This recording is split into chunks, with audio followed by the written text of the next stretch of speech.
Welcome back, guys, to our playthrough of Pokemon Soul Silver. We are in the Elite Four right now, and we've taken down 2 of the 4, 5 actually. Kogo has just defeated his Poison-type Pokemon. We're no match for my Full Restores and my Hyper Potions. So let's move on now. We're going to take on the 3rd member of the Elite Four, and that is Bruno, the Fighting-type Russian? Maybe? I don't really know. I've chosen Typhlosion to be my front runner here just because the others might do a little bit too well against him, even though our levels are sort of on par with each other, minus Tyranitar, who is there just for show for the time being. Nonetheless, let's jump into Bruno of the Elite Four and see what he's got to say. I am Bruno of the Elite Four. I always train to the extreme because I believe in our potential. That is how we became strong. Can you withstand our power? I like doing this voice. I see no fear in you. You look determined. Perfect for battle. I feel like he doesn't, well, maybe he does look like he could be Russian. In any case, I like doing the voice. Ready, Mark? You will bow down to our overwhelming power. Hoo-ha! He always says that, hoo-ha. That line, I feel like, is almost word for word exactly the same as the original Gold and Silver, right? Or, wait, wasn't he also in the Kanto Elite Four originally? Wasn't he? I think so. Because it was Lance, I want to say Bruno, Lorelei, maybe? Agatha? Yeah, Lance, Bruno, Lorelei, and Agatha, I think, were the original 4, and then it was Blue who was the champ. Okay. Anyway, so first up among the 5 Pokemon that he's got is Hitmontop at level 42. The ability is Technician. What does that do, actually? Let's review that real quick, see how bad that'll be for me. Technician increases the power of move which have a power of 60 or less by 50%. For moves with variable power, Technician will only apply if the power is 60 or less when used. For example, Low Kick and Grass Knot will only get a Technician boost if the target's weight is 110 pounds or less.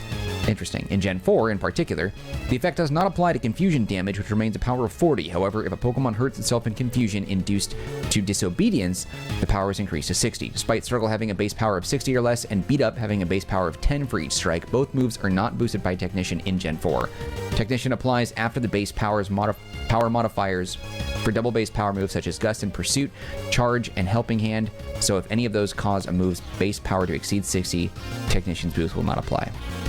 This is exactly why I'm not a competitive player. I would not be able to process, let alone do or like remember any of these things. His moveset, ooh, this is nasty. Counter, triple kick. Oh, because he has 3 legs, unless it's just a really weird shaped penis back there. A quick attack and dig. All right.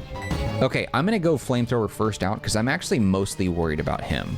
I feel like Hitmontop is the most problematic of this group. Well, Bruno has one more that's still a bit of a problem too. You notice how very few Gen 2 Pokemon are like among the list of these Elite Four members? It's very weird. Hit him with Flame Wheel. All right, Hitmontop is going down. Now, Hitmontop is one of 3 evolutions from Tyrogue. The other 2 being the ones that you're familiar with from Gen 1 onward. Hitmonlee, the kicker, and Hitmonchan, the punch. Fun fact, the Hitmonlee and Hitmonchan rumor that it was named after Bruce Lee and Jackie Chan is allegedly just coincidence and not actually true. Part of me thinks that they actually did name it Hitmonlee after Bruce Lee and Hitmonchan after Jackie Chan, but like decided not to like reveal that was the truth because there could be some sort of legality with that. That's what I've always thought anyway. All right, we'll go Lava Plume. But yeah, they said it was just purely coincidence and I just don't buy it. Yeah, Onyx, I'm surprised he didn't go with Steelix. Well, you know what's weird? So Bruno doesn't necessarily say that he's strictly only fighting, but it's odd in that Onyx is not a fighting type Pokemon at all. Rock and ground. And its evolution in Steelix is pure steel, right? So he doesn't even have any, like, there's nothing connecting Onyx to fighting at all, except that it's just a strong Pokemon, which is strange because there's so many other good fighters. I don't know why he wouldn't bother having something else. Oh, you bitch. Bruno played a dirt move on me. That's fine. Little a-hole. Yeah, they didn't do anything. But I'll hit him. Oh, burned him again. I've seen it before where Elite Four members will use multiple full restores on the same Pokemon. I wonder whether or not that's going to happen here. We'll see. I'm just going to use Flame Wheel a whole bunch and save the other moves because the other ones are just too useful. Ooh, that might be a KO against Typhlosion. The only thing that saves me here is level advantage and that I'm a 3rd tier stage Pokemon while Onyx is a 1. Oh, that might be a KO. That didn't do anything. That was super effective. Damn, okay. Also, as like a fun fact, not only is Onyx not a fighting type Pokemon, none of its moves are considered fighting either. Sandstorm is a rock and a status move, a rock type status move. Earthquake is ground and is ground type move. Rock Slide is rock, and Dragon Breath is dragon. That's weird. I didn't realize it had any sort of like tie to dragons. Oh, its ability is also sturdy, so if we hit it with a move, he'll have 1 HP left. Where does that threshold stop though? Like if he has 10 HP, I hit him, he's not going to stay to 1, right? Or will he? I don't know. It's not doing as much as I expected, but that's okay. Okay, I'll take a little damage from that. Ooh, yeah, that'll be enough. Still got 3 to go. Onyx at level 43 is higher than Hitmonlee and Hitmonchan, which are both at 42. Hitmontop, Lee, and Chan are all 3 at level 42. We'll heal up from the first go-around. I'd be surprised if... Rollout? I don't like that move. I'd be surprised if he didn't pull out Hitmonlee and Hitmonchan. He won't go for his toughest Pokemon, which is a Machamp at level 46. It seems that, like, the gym leaders, or sorry, the Elite Four members, rather, their highest tier Pokemon is always one holding a Citrus Berry. I don't think anybody else, yeah, no one else is holding. Oh, he's going for it. Shit. Okay. Yeah, I didn't expect that. All right, we're going to use a healing item here. Let's go... I didn't think he was going to do that. All right. His Machamp has the ability No Guard. Level 46 knows Rock Slide, Cross Chop, and Revenge, in addition to Foresight. Cross Chop and Revenge are the only moves that he has that are fighting type. The ability of No Guard... What's he going to use? How much damage is that going to do?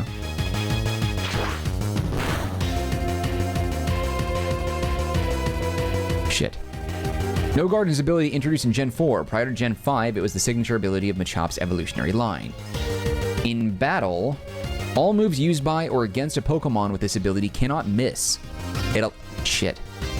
It also allows Pokemon to be hit during the semi-invulnerable turn of Fly, Bounce, Dive, Dig, Shadow Force, Skydrop, and Phantom Force. It does not bypass type immunities. A Tatsugiri hidden inside a Dondozo's mouth via the Commander ability is immune to the effects of No Guard. The hell? Okay, that's a whole other conversation, I guess. In Diamond and Pearl, Pokemon with No Guard can successfully hit a Pokemon that has used Protect or Detect, but only if it uses a move with less than 100% accuracy. The lower the initial accuracy of the move, the higher its chance of breaking through Protect or Detect. Thus, when used against Protect or Detect moves that never miss, such as Swift and Aerial Ace, will always be blocked. One-hit knockout moves are exempted from this behavior and will be protected against. This battle mechanic was a bug and was fixed in Platinum so that most moves are blocked by Protect and Detect. Outside of battle, if a Pokemon with No Guard is in the first place in the party, even if fainted, the wild Pokemon encounter rate increases by 100%. It shares this property with Arena Trap and Illuminate. Damn. All moves used by or against a Pokemon with his ability cannot miss. That sucks. Well, wait, that actually means that against and used by. So Machamp will be able to hit me with whatever it wants. Whatever Machamp hits me with, it's going to be 100% accurate, right? That means that whatever I hit him with is going to be the same. So we're going to use Blast Burn, and that's a guarantee.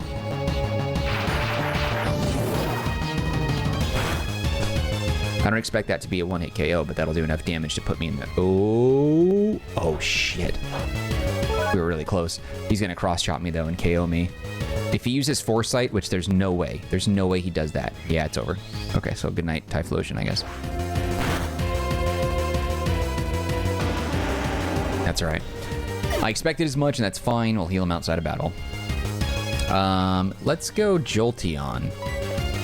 Jolteon is probably susceptible to getting beat the hell out of by Machamp, but I want to see if we can make up for it. Jolteon will use Thunder, which means I should be able to always hit him with it this time.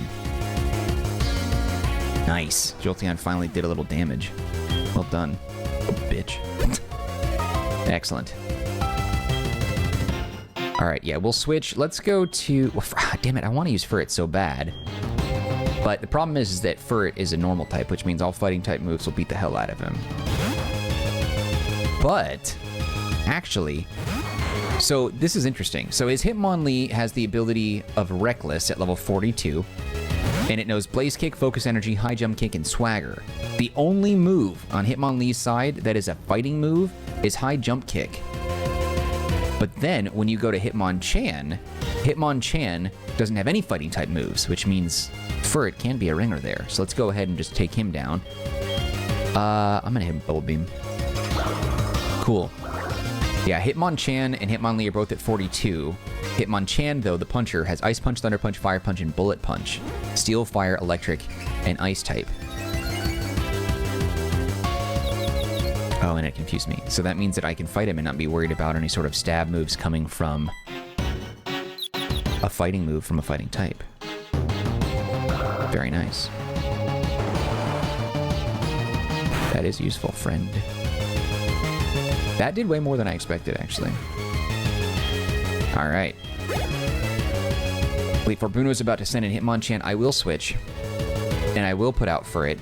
Now, I do know that Hitmonchan's move line, each one of those except for Bullet Punch, has the ability to have a status effect. Ice Punch can freeze you, Fire Punch can burn you, and Thunder Punch can paralyze you. Bullet Punch probably can't do anything like that, right? Unless it, like, has the ability to confuse you or something, I don't know. I love that animation. Fight as hard as you can till you faint. Alright, let's go ahead and revive. Throw that on Typhlosion. Alright, what's your first move? I like that little glass shatter noise it makes. Sweet. Alright, so we're gonna go ahead and do Headbutt. We get stabbed, though. That did a hell of a lot more than I thought. Thunder Punch, that could have paralyzed me. You got this, furry boy. We're standing firm. And I'll show you my own strength this time. And now you're done, Hitmonchan. You little tutu wearing goon. So is that tutu that Hitmonchan is wearing, is that part of its physical body? Like, is that its skin? Or is that like an outfit it picks out? Like, after it evolves, it's like naked and then decides to put that and the gloves on. I don't know. Why? How could we lose? Because I'm better than you, bitch. Having lost, I have no right to say anything. Go face your next challenge. Alright, let's go ahead and heal up for this, too. Haven't taken a lot of damage, so we're not, like, in terrible shape. But we'll Hyper Potion our way to health. Nice. I'm still holding back on Tyranitar. Like, Tyranitar has some great moves. He's going to be a great Pokemon, and he's going to be fantastic going forward on the team. But I don't want to use him because he's just too high a level. I spent so much time trying to build him up, just like watching Avatar: The Last Airbender on Netflix while I'm grinding. And we got to the point where he's ready to be evolved, or Pupitar was ready to be evolved, and then we got Tyranitar. But, like, I don't like having someone that strong on the team. He's just too powerful. His strength is just, like, too immense. So we'll save it for the next, you know, couple of fights. All right. The next trainer is actually one of my absolute favorites. Total crush on this one, for sure. But we'll worry about that in the next episode of playthrough, and we'll go ahead and save it. As I said before, these are going to be short videos because it's one trainer per video, so fighting each one of the Elite Four members is its own dedicated video, so that'll be how that goes from here on out with the 2 remaining trainers that we have amongst the Elite Four, or 5 as it were. But regardless, if you enjoyed this episode of the playthrough, you can show your love by hitting the like button. Do not forget to subscribe. Any feedback from me, leave in the comment section. I'll get back to you as soon as possible. Also, don't forget to take a look at the description box. There's some links that might be of interest to you, one of which is a link to the Marcanine community Discord server. If you want to be part of that group, you can chat with me directly. Otherwise, just know I appreciate you and your time, and hope to see you when we continue with more of our playthrough of Pokemon Soul Silver. Alright guys, that's it for me. Take care, be well. See you next time.